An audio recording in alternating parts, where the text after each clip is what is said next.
Well, that's a complicated process. If you're with a major publisher, one of the traditional New York publishers, although they're not all in New York anymore, but if you're with one of them, typically they will have a relationship with literary agencies in Hollywood.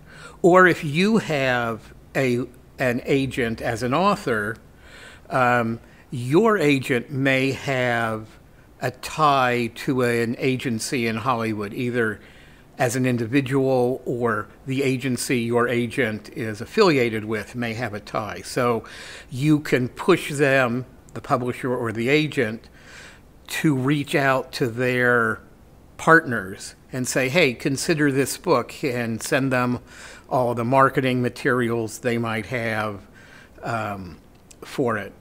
Again, even if your publisher doesn't do that, and even if you don't have a New York publisher, if you have an agent, your agent can likely do that. Failing all that, it becomes harder. These days, lots of books are self-published or indie press published, small press, don't have those kinds of long-term built-up connections. You have to explore ways of getting your book noticed.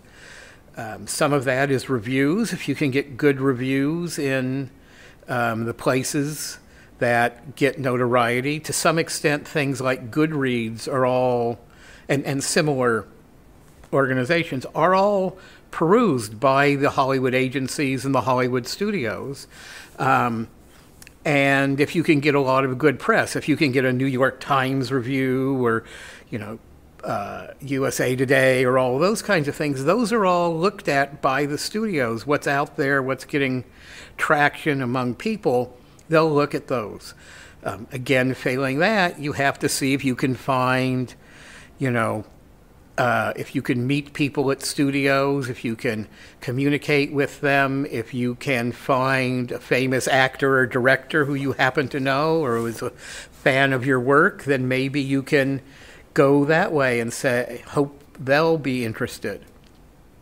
There's a lot of different routes, but none of them are easy.